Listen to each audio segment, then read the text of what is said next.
Everybody, बहुत बहुत स्वागत है आपका आपके अपने रैंक प्लस 9th और 11th चैनल पे। This side Priyal Agarwal, your maths educator, welcome each and everybody out there. तो आज प्रियल मैम बात करने वाले हैं एक ऐसे इंपॉर्टेंट टॉपिक के बारे में जो हर बच्चे को फेस होता है। हर बच्चे की जो कंप्लेंट होती है वो यही होती है कि ma'am how to avoid distraction. हम डिस्ट्रैक्शंस किस तरीके से अवॉइड कर सकते हैं, या ऐसे क्या पॉइंट्स है जिसे हम याद तो करते हैं चीजें, लेकिन बहुत टाइम बाद तक हमें वो चीजें याद नहीं रहती। हम भूलना स्टार्ट कर देते हैं, हम गलती करना स्टार्ट कर देते हैं।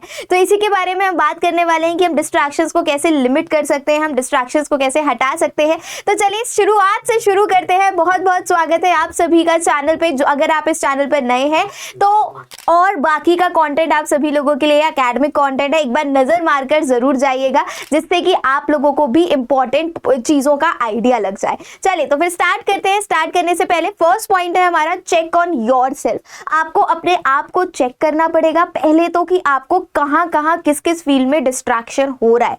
अगर आपको लगता है कि ये मेरा छोटा भाई खेल रहा है, मेरी बड़ी बहन म्यूजिक सुन रही है और मुझे उस चीज से डिस्ट्रैक्शन हो रहा है, तो पहले आपको अपने आप को बताना पड़ेगा, आपको अपने आप को समझाना पड़ेगा कि ये कुछ 3-4 पॉइंट्स हैं जिससे मुझे डिस्ट्रैक्शन हो रहा है। हो सकता है आप जिस कमरे में बैठ के पढ़ाई कर रहे हो उसी कमरे में बैठकर आपका छोटा भाई वीडियो गेम खेल रहा हो, तो वो एक डिस्ट्रैक्शन का मीडियम हो सकता है। हो सकता है आप जिस भी टेबल चेयर पे पढ़ाई कर रहे हो उस टेबल चेयर पर कोई एक म्यूजिक प्लेयर रखा हो, जो आपकी बहन, आपके मम्मी, आपके पापा गाने सुन रहे हो, तो वो एक डिस्ट्रैक्शन हो सकता है। तो it depends individual to individual. आपको अपने आप को चेक करना पड़ेगा कि आपका सोर्स ऑफ डिस्ट्रैक्शन क्या है। चलिए नेक्स्ट पॉइंट की बात करते हैं। Next point is pin point the cause. जो मैंने आपको बताया कि जो भी आपके डिस्ट्रैक्शन के कॉजेज हैं, एक बार आपने चेक कर लिए, अब आप उसको पिन पॉइंट कर लोगे। आजकल सबसे बड़ा डिस्ट्रैक्शन जो है वो आपके हाथ में होता है हमेशा। ये This is the highest mean for distraction for each and everybody students, each and every student out there।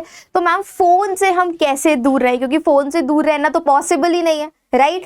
Actually में प्रैक्टिकली पॉसिबल नहीं है। हम फोन से, मैं नहीं कह रही हूँ कि फोन को स्विच ऑफ करके अपनी लॉकर में बंद कर दो, मैं ऐसा बिल्कुल नहीं कह रही हूँ, लेकिन आपको अपने आप को लिमिट करना ही पड़ेगा बच्चों। अब आप छोटे बच्चे नहीं रहे, आप 5th-6th में नहीं हो, now you are going to give, आप क्लास 10th में जाने वाले हो, अपनी जिंदगी का पहला बोर्ड एग्जाम देने वाले हो, तो अब आपको थोड़ा सा तो सिंसियर और थोड़ा सा मैच्योर होना पड़ेगा। जो भी पॉइंट है उनको पिन पॉइंट करना है, जो भी कॉजेज है उसको पिन पॉइंट करिए कि ये कॉजेज है जो मुझे डिस्टर्ब कर रहे हैं, जो मुझे डिस्ट्रैक्ट कर रहे हैं।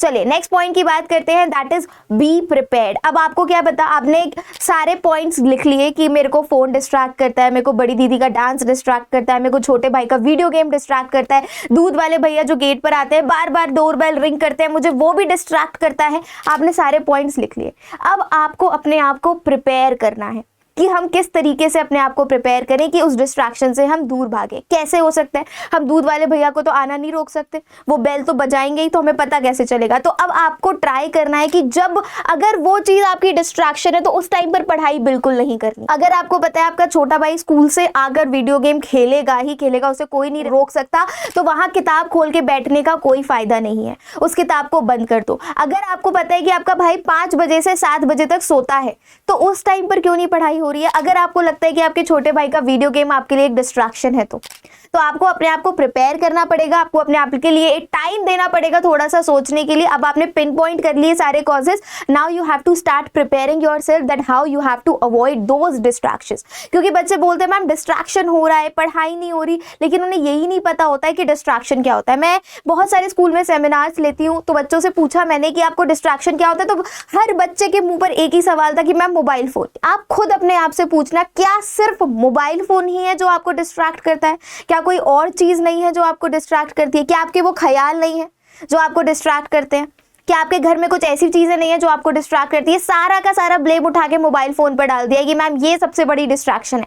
Of course it is one of the major distraction, but उसके साथ साथ भी काफी चीजें हैं जो आपको खुद से सॉल्व करनी पड़ेंगी। चलिए नेक्स्ट पॉइंट पर चलते हैं, दैट इज गो ऑफलाइन। बच्चों आज के टाइम पर ऑफलाइन जाना इतना ज्यादा इजी नहीं होता है बच्चों के लिए, लेकिन यहाँ पर ऑफलाइन का मतलब मैं क्या बोल रही हूँ, यहाँ पर ऑफलाइन का मतलब क्या है? इंस्टाग्राम पर ऑनलाइन है, वहां पर आप अपने दोस्त और दोस्तनी से बात कर रहे हैं, व्हाट्सएप पर आप ऑनलाइन शो कर रहे हैं, फेसबुक अगर आप लोग चलाते हैं तो वहां पर, स्नैपचैट आजकल का नया फैशन, तो अभी एग्जाम टाइम पर प्लीज ऑफलाइन हो जाओ and I would say uninstall कर दो एप्लीकेशन को, ताकि आपको डिस्ट्रैक्ट, जो आप फोन को डिस्ट्रैक्शन का एक मीडियम बताते हो ना, तो उस फोन को डिस्ट्रैक्शन का मीडियम मत बोलो। उस फोन के अंदर जो एप्लीकेशंस हैं और उन एप्लीकेशंस के अंदर जो आपके दोस्त और दोस्तनी बैठे हुए हैं, वो आपके सबसे बड़े डिस्ट्रैक्शन है। तो आपको ऑफलाइन जाना है, अभी एग्जाम टाइम तक कुछ एप्लीकेशंस को उड़ा दो फोन से, अनइंस्टॉल कर दो, पेपर के बाद खूब मस्ती से चैट करो, जो करना है करो, nobody will gonna stop you. चलिए नेक्स्ट पॉइंट कहलाता है बच्चों आपका, that is give yourself a break. एक थोड़ा सा ब्रेक भी देने की अपने आप को कोशिश करो।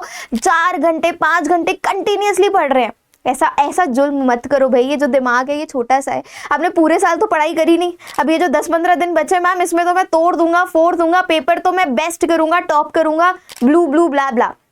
सुनने में बातें बहुत अच्छी लगती हैं, बोलने में बातें बहुत अच्छी लगती हैं, बट प्रैक्टिकल नहीं है।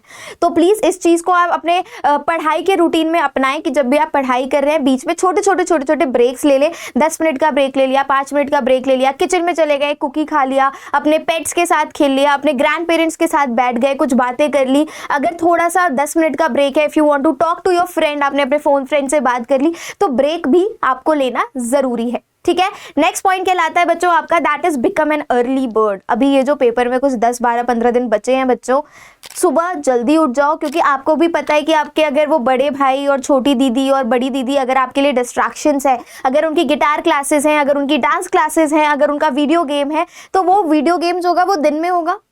लेकिन अगर आप सुबह जल्दी उठ जाते हो 4 बजे, 4 से 6, ये 2 घंटे ऐसा टाइम है ना बच्चे, जहां पर आपके छोटे भाई बहन सो रहे होते हैं, जहां पर लीस्ट डिस्ट्रैक्शन होता है ना। सुबह आपके घर पर दूध वाले भैया की बेल बजेगी इतनी सुबह, ना सुबह काम वाली आंटी आपको परेशान करेंगी, इतनी सुबह कुछ नहीं होता है। तो ये जो 2 से 3 घंटे ये आप अपने लिए सेव कर सकते हो बिना डिस्ट्रैक्शन के। और एक और बात बता दूं, इतनी सुबह ना कोई आपके फ्रेंड भी नहीं जगे होते जो आपको डिस्टर्ब करेंगे बार बार, knock knock, are you there, hey WhatsApp, क्या आप हो, हेलो, तो वो फ्रेंड्स भी आपके सो रहे हैं। तो आपको क्या करना है, अपने रूटीन में एक अर्ली बर्ड की आदत डालनी है, जो कि आपको 2 घंटे 3 घंटे एक्स्ट्रा दे सकता है to revise, to study and to boost up your result very very easily. So that's it everybody, this is how you have to cover up your distractions. इस तरीके से आप अपने डिस्ट्रैक्शंस को अवॉइड कर सकते हो। एक बार डिस्क्रिप्शन चेक कर लेना, वहां पर आपको टेलीग्राम लिंक मिल जाएगा, जिस पर आपको सारे सेशंस के अपडेट्स मिलते हैं और सेशन के नोट्स भी मिलते हैं। तो that's all from my and everyone, thank you so much. अगर आप चाहते हो कोई और स्ट्रैटेजिक वीडियो लेकर आऊं, अगर आप किसी और चीज में परेशानी फेस कर रहे हो, प्लीज हक से कमेंट करो, और अगर मैं उस पर वीडियो ना बनाऊं तो फिर नेक्स्ट क्लास में मत आना। Thank you so much.